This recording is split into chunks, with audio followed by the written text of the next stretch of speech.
Selamat datang di Universitas Islam Negeri Syekh Ali Hasan Ahmad Ad-Dari Padang Sidimpuan.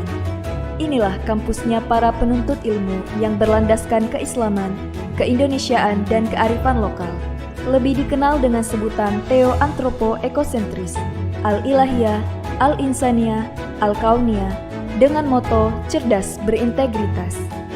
Kampus ini berlokasi di Jalan Tengku Rijal Nurdin, Sihitang, sekitar 4,5 km dari pusat kota Padang Sidimpuan, Sumatera Utara. Assalamualaikum warahmatullahi wabarakatuh. Perkenalkan, saya Yuni Nurdiana, mahasiswa PPG dalam jabatan Kemenag tahun 2025, mata pelajaran Quran Hadis di LPTK UIN Syekh Ali Hasan Ahmad Ad-Dari Padang Sidimpuan.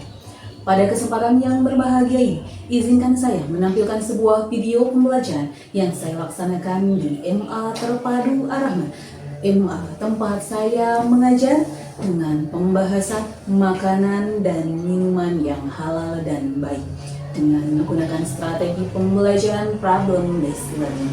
Video ini dibuat sebagai bentuk pemenuhan tugas ujian kinerja PPG Kemenag dalam jabatan tahun 2025. Ucapan terima kasih saya sampaikan kepada seluruh Sivitas Akademi MA Terpadu Ar-Rahman, seluruh Sivitas Akademi UIN Syekh Ali Hasan Ahmad Ad-Dari Padang Sidimpuan, dan tentunya kepada Bapak dan Ibu penguji ujian kinerja PPG Kemenag tahun 2025.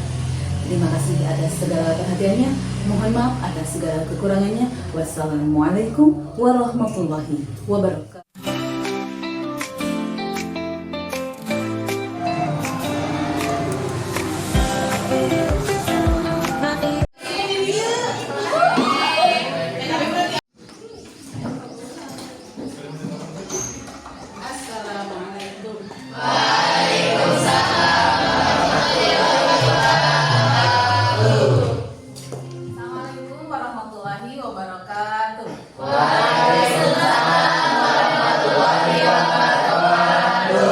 Bagaimana kabarnya pagi ini? Alhamdulillah, luar biasa. Allahu Akbar. Luar biasa sekali kelas ini. Sebelum kita mulai pelajaran, marilah kita melakukan pembiasaan yang seperti biasa kita lakukan sebelum pembelajaran literasi Quran dan Asmaul Husna. Silahkan KM mohon dipimpin. Baiklah, untuk memulai pembelajaran kali ini, hendaknya kita membaca doa terlebih dahulu. Bismillahirrahmanirrahim. Raditu billahi rabba wa bil islami dina wa bi Muhammadin nabiyya wa rasula. Rabbi zidni ilma warzuqni fahma bi rahmatika ya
kita dan keberkahan dalam setiap langkah kaki kita.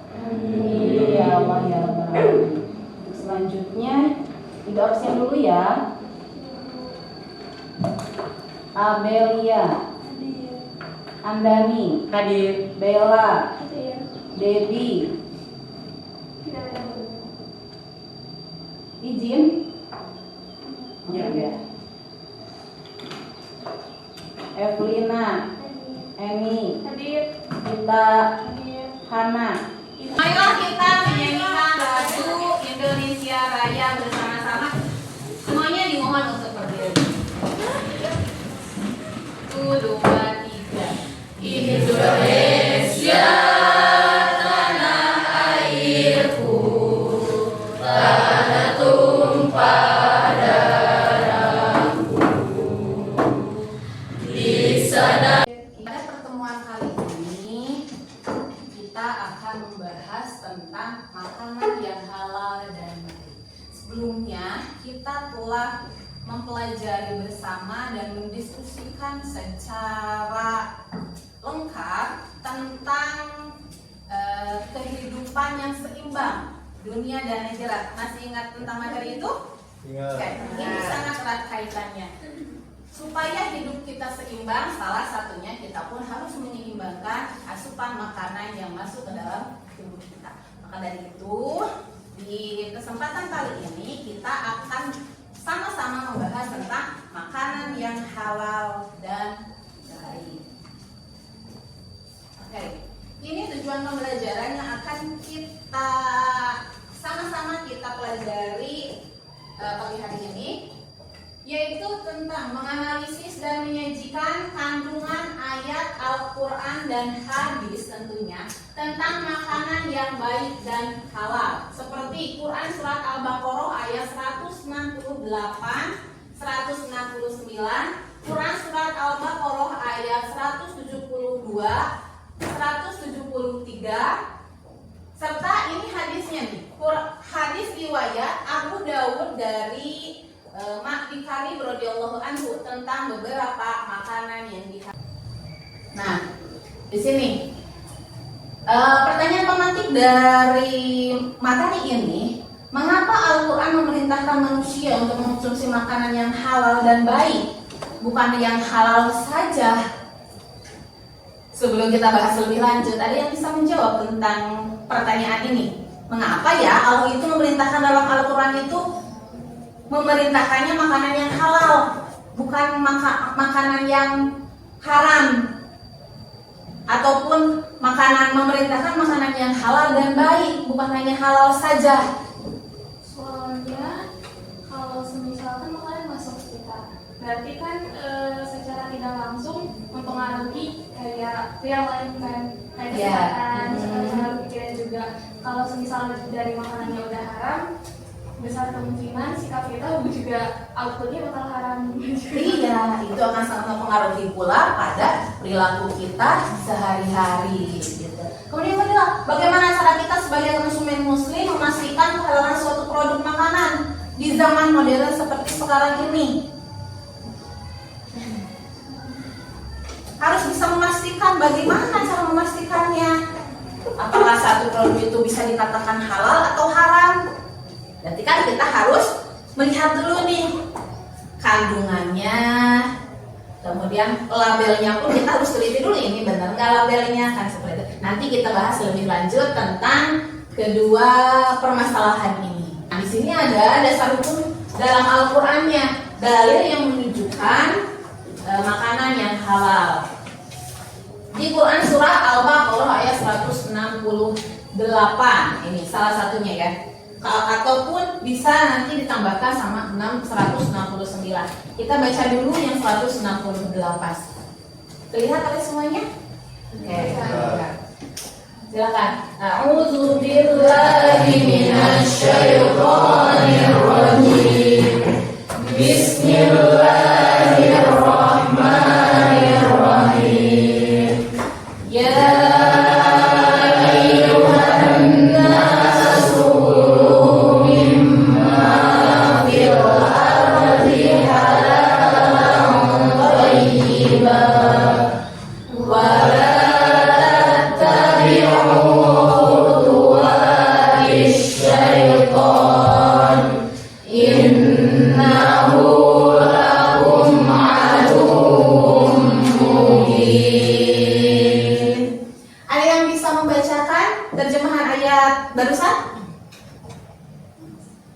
Coba silahkan JJ.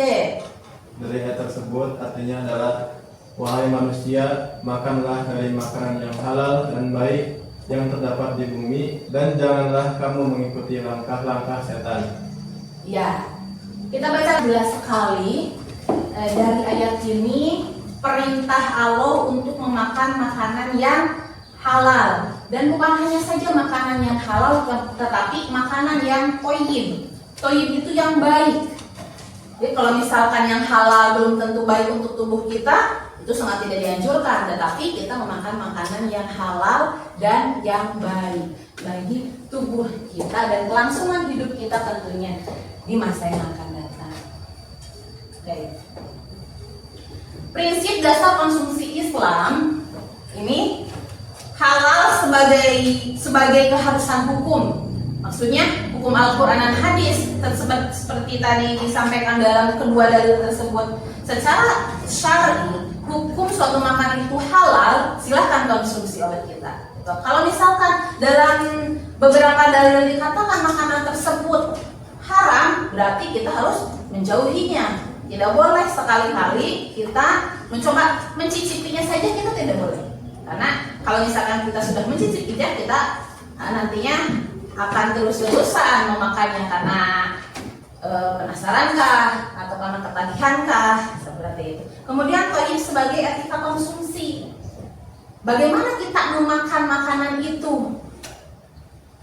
Gitu. Kalau misalkan kita memakan makanannya secara rakus sehingga menjadikan perut kita itu sakit, itu kan belum tidak baik, ya. Tidak baik secara konsumsi kita. Jadi memakan makanan itu kan harus kalau misalkan kita lapar, silakan kita makan. Kalau misalkan kita serasa kita sudah cukup memenuhi perut kita, memenuhi lambung kita, kita sudah punya energi dan tenaga, silahkan dihentikan, nanti lagi kita makannya. Seperti itu. Keseimbangan jasmani dan rohani. Karena ibadah rohani kita itu memerlukan kekuatan jasmaniah kita. Nah, kekuatan jasmaniah kita itu kita dapatkannya dari memakan makanan. Nah, makanan yang dimakan oleh kita itu tentunya harus baik, harus yang memenuhi sumber vitamin, protein, itu harus sempurna. Hanya 4 sehat 5 sempurna kan, seperti itu. Nah, itu adalah untuk menjaga keseimbangan jasmani dan rohani kita supaya kita bisa beribadah dengan tenang, kita bisa beribadah dengan sempurna, seperti itu. Nah, signifikansi konsumsi makanan halal dan baik dari perspektif akidah, mengonsumsi makanan halal merupakan bentuk kepatuhan terhadap Tuhan dan bagian dari manifestasi keimanan. Kalau misalkan kata Tuhan, silahkan makan, itu kita harus memakan, karena kita di sini adalah sebagai makhluk yang diatur oleh Tuhan. Tuhan memerintahkan kita untuk melaksanakan sesuatu yang kita kerjakan. Karena diibaratkan kita dalam sebuah sandiwara kan kita wayangnya, gitu. Yang diatur oleh dalang yaitu Tuhan. Jadi kalau kata Tuhan, jangan kamu memakan khamar karena khamar itu memabukkan, berarti kita sudah tahu bahwasanya Tuhan itu melarang kita tidak boleh mengerjakannya.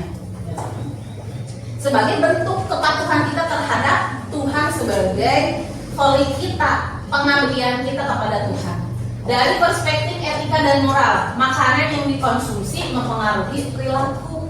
Ini dampak yang lebih lanjutnya. Ketika makanan yang kita konsumsi itu bukan hanya saja dari segi makanannya saja kan, itu baik, kemudian tidak busuk, tidak basi, tetapi dari cara bagaimana makanan itu didapatkan, dari cara yang halal ataukah dari cara yang haram, itu kan jadi kualitas makanan itu sendiri, karena nantinya akan berdampak pula pada perilaku kita. Makanan yang kita masukkan ke dalam mulut kemudian masuk ke dalam organ tubuh kita itu akan menghasilkan darah yang nantinya menjadi kekuatan, menjadi sumber organ-organ lain melakukan fungsinya. otak untuk berpikir, gitu kan, kaki untuk berjalan, organ dalam lainnya untuk melaksanakan tugasnya masing-masing. Kalau misalkan makanannya tidak jelas kehalalannya, itu bisa saja jadi berpengaruh. Gitu. Ini akan menjadi timbul permasalahan yang nanti kita bisa analisis pengaruh makanan terhadap perilaku manusia. Itu perilaku siswa bisa jadi seperti ini. Kemudian dari perspektif kesehatan manusia sangat dipengaruhi oleh apa yang dikonsumsi. Ini sangat jelas sekali. Mau tidak mau, ketika kita memakan makanan yang kurang sehat ataupun berlebihan, itu akan berpengaruh kepada kesehatan kita. Oke, kita lanjutkan. Tantangan modern dalam konsumsi halal. Ini yang akan menjadi bahan diskusi kita pada pagi hari ini tentang permasalahan yang sering kita temui terkait makanan yang halal dan baik tentunya. Ini tantangan modern yang kita hadapi sekarang dalam konsumsi makanan yang halal. Yang pertama, makanan olahan dan cepat saji yang tidak jelas kehalalannya. Sekarang kan banyak sekali kan junk food itu. Padahal itu adalah makanan yang sangat enak sekali dan dicari-cari oleh semua kalangan, anak kecil, dewasa, apalagi remaja seperti kita ini kan, gitu kan? Kita banyak setiap hari pasti makanan yang olahan yang seperti yang cepat saji ini yang kita makan, yang kita konsumsi, gitu. Tapi kan itu tidak jelas kehalalannya, apalagi yang sudah dikemasan kan itu. Gitu. Kalau misalkan ada halal, sudah ada tertera halal, kita bisa percaya. Tapi kita lihat dulu apa ingredientnya, gitu kan? Ada apa saja di sana bahan-bahannya. Gitu. Ini bisa menjadi nanti permasalahan yang akan kita selesaikan. Bagaimana kalau misalkan sudah jelas ada halalnya, tetapi dalam bahan-bahannya itu ada satu jenis yang itu tidak halal, gitu kan? Nah, kemudian tantangan yang selanjutnya yaitu produk global tanpa label halal resmi. Kan sudah jelas kan ya, tidak ada halalnya, ini sudah sangat jelas sekali. Memang harus kita hindari yang seperti ini. Tetapi kan ini masih beredar, masih ada yang beredar di masyarakat gitu. Ada beberapa produk, nanti kalian bisa literasi sendiri. Kemudian selanjutnya, campuran zat aditif, alkohol tersembunyi, dan bahkan bahan sintetis non halal di bahan pewarna makanan atau bahan penyedap yang tidak jelas bahannya, atau bahkan ini ada alkohol yang tersembunyi. Ini sangat banyak sekali kasus di mana ada makanan-makanan jajanan anak-anak itu, di dalamnya itu ada bahan-bahan yang sangat berbahaya bagi anak-anak. Gitu. Ini sudah banyak tersebar di masyarakat. Ini bagaimana cara kita menangani ini semua? Ini permasalahan. Gitu. Apalagi yang bahan-bahan sintetis, bahan-bahan yang tidak semestinya ada dalam makanan, itu ada dalam makanan. Gitu. Itu ada yang banyak sekali tersebar luas di masyarakat. Yang selanjutnya, kurangnya kesadaran remaja, terhadap pentingnya makanan thayyib. Makanan thayyib itu makanan yang baik, makanan yang akan menyehatkan tubuh kita. Terkadang remaja itu makan itu yang enak di mulut saja, gitu kan? Yang enak dipandang mata dan bisa dijadikan sebagai konten tentunya ya, bisa divideokan. Hai, mari kita makan ini rasanya enak sekali. Nah, tampilannya pun sangat enak dipandangkan, gitu kan? Itu remaja sekarang. Tapi kita lupa bahwasanya kethayyiban suatu makanan itu perlu sekali, karena itu yang akan mempengaruhi seluruh tubuh kita, baik jasmani kita, rohani kita. Gitu kan mental kita pun akan kena nih, gitu. Nah, nanti kita bisa bahas bagaimana cara untuk menyadarkan remaja ini supaya makanannya setiap harinya itu jangan sebelah aja yang pedas-pedas, gitu kan. Setelah makan sebelah kita makan lagi pakai air jus Bino kan, gitu, yang dingin-dingin itu kan sangat kurang baik lah untuk lambung. Kasihan habis makan pedas yang panas diceos air yang dingin, gitu ya. Nah, kehidupan sehari-hari kita itu ya kita rasakan sendirilah. Bagaimana kita makan sehari-hari? Banyak sekali junk food, kemudian makanan yang kurang sehat yang kita konsumsi masuk ke dalam tubuh kita.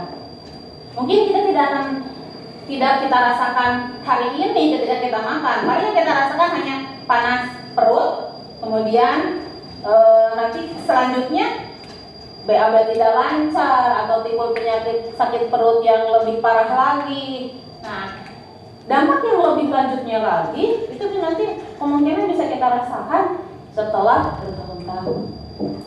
Gitu.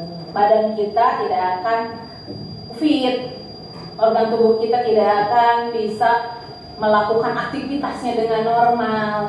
Gitu. Itu salah satunya. Oke, bagaimana tanggung jawab kita sebagai seorang muslim? Tentunya kita harus teliti dalam memilih makanan. Makanan yang kita beli, kita lihat dulu labelnya, apakah sudah bersertifikat halal atau belum. Kemudian kita teliti juga bahan-bahan bakunya. Menjaga kesehatan ini tentunya yang bisa kita lakukan mulai dari sekarang gitu. Kita rutinkan menjaga kesehatan. Tidak hanya halal tapi juga bergizi dan bersih. Makanan yang kita konsumsi pun harus dilihat ini gizinya seimbang enggak, kemudian bersih enggak. Karena kalau misalkan kotor pun itu akan percuma saja kan. Makanan itu tidak akan baik, bahkan akan secara langsung akan menimbulkan penyakit juga kalau misalkan tidak bersih. Dikonsumsi, ketika konsumsi kita bersih, ketika pengolahan kita bersih pun. Kemudian bertanggung jawab sosial, mengedukasi lingkungan sekitar tentang pentingnya konsumsi halal dan thayyib.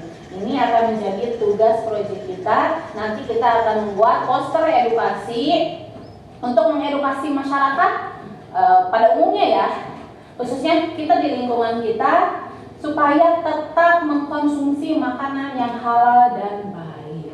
Ini akan menjadi ladang pahala bagi kita karena kita akan menyiarkan, mengajak orang lain untuk tetap menjaga diri kita dengan menjaga makanan yang masuk ke dalam tubuh kita. Oke. Selanjutnya kita akan mendiskusikan secara kelompok. Nanti Ibu bagi LKPD-nya, silahkan bergabung bersama kelompoknya masing-masing. Ibu nanti bagikan LKPD-nya dan tugasnya sudah ada di sini. Nanti kalian bisa literasi lebih lanjut lagi. Oke, silakan.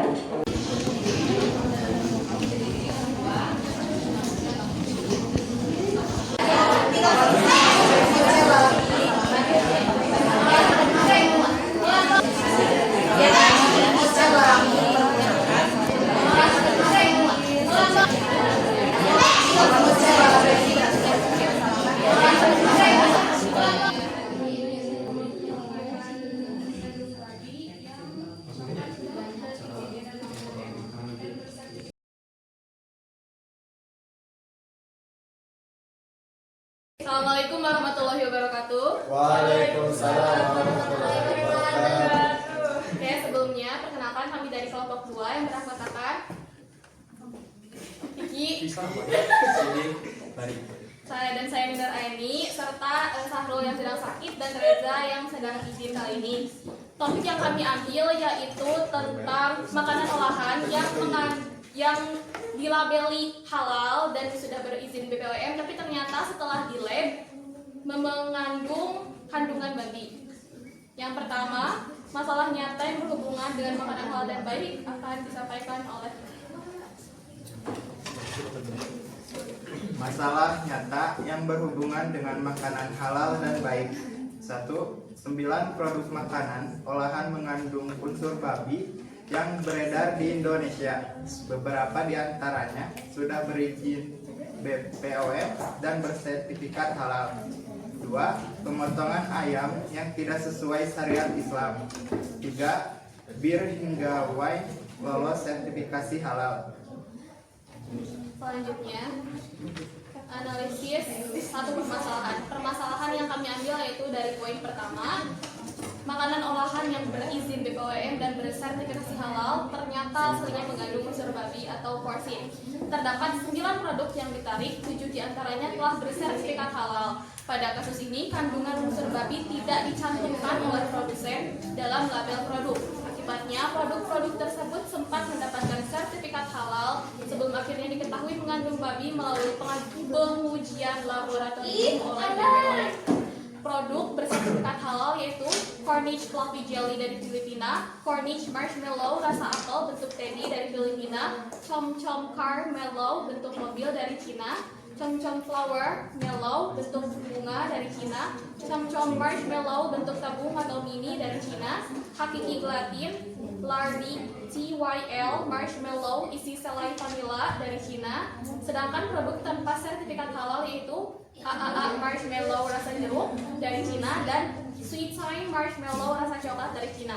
Sumber dari informasi ini yaitu ditulis oleh Ferdi Nadira, CNBC Indonesia, tanggal 22 bulan 4 2025 dengan judul "Ada makanan bersertifikat halal ternyata mengandung babi" di kata BPOM, diakses pada tanggal 5 Mei 2025 dari website CNBC Indonesia. Selanjutnya, hubungan dengan prinsip halal thayyib akan disampaikan oleh Sidik. Makanan tersebut meskipun bersertifikat halal tetapi mengandung babi, tidak memenuhi prinsip thayyib dalam Islam dan babi secara syariat berhukum haram. Hal ini berarti makanan tersebut tidak memenuhi syarat untuk dikonsumsi karena tidak halal dan tidak thayyib. Seperti dalam Quran surat Al-Baqarah ayat 173. Akan oleh Ia Dahlia.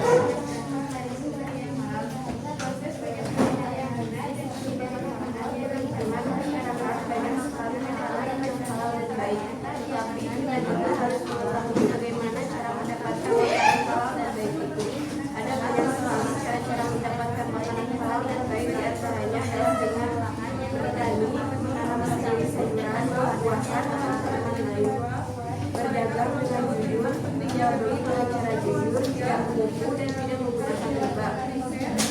Kalau kita melakukan dari diskusi kemudian presentasi, banyak sekali ilmu ataupun pembahasan yang kita dapat terkait dengan permasalahan. Ada permasalahan terkait kehalalan dari cara memperolehnya, ya baik itu dari alam ataupun makanan yang sudah jadi, kemudian dari meskipun sudah dilabelan halal tapi di dalamnya ada kandungan babinya, ataupun yang sudah halal tapi bisa bercampur dengan sesuatu yang haram, itu bisa menjadi haram. Banyak sekali sebenarnya permasalahan-permasalahan yang kita temui dalam kehidupan sehari-hari. Nah, solusi-solusi yang kalian tadi tulis di LKPD itu silahkan dijadikan poster edukasi sebagai bahan diskusi kita kembali minggu depan, gitu ya.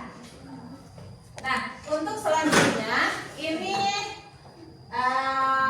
halal menjamin kehalalan hidup, thayyib memastikan kebaikan jiwa. Maka dari itu makanlah dengan kesadaran, bukan sekedar kebiasaan, gitu. Nah, kemudian soal rasa tapi juga keberkahan. Pilihlah yang halal dan baik agar tubuh sehat dan jiwa pun tenang.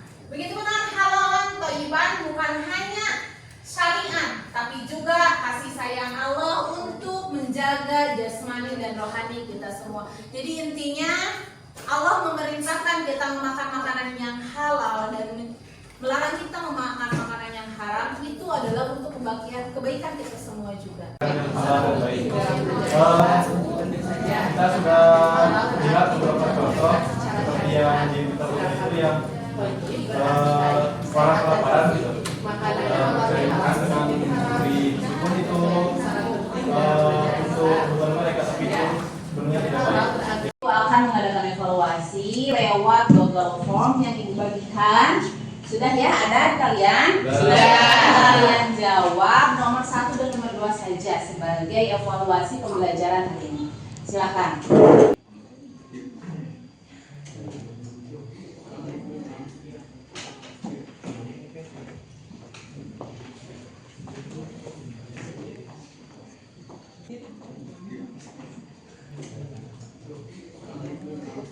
Refleksi kita. Bagaimana pembelajaran hari ini? Seru.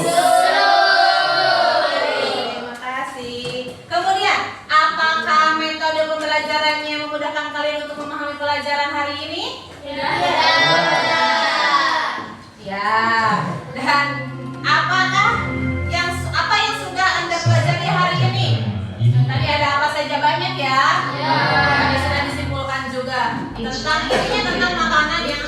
dan Baik. Yang terakhir, bagaimana perasaan kalian selama pembelajaran dan sampai sekarang? Terima kasih untuk semuanya. Oke. Terima kasih untuk pembelajaran. Sekarang kita ditentukan dulu sekian tentang makanan dan minuman yang halal. Intinya, mari kita sama-sama untuk memperbaiki diri kita, dimulai dengan memakan makanan yang halal dan baik sebagai bentuk kelangsungan hidup kita yang lebih baik lagi. Terima kasih untuk semuanya. Assalamualaikum warahmatullahi wabarakatuh. Waalaikumsalam.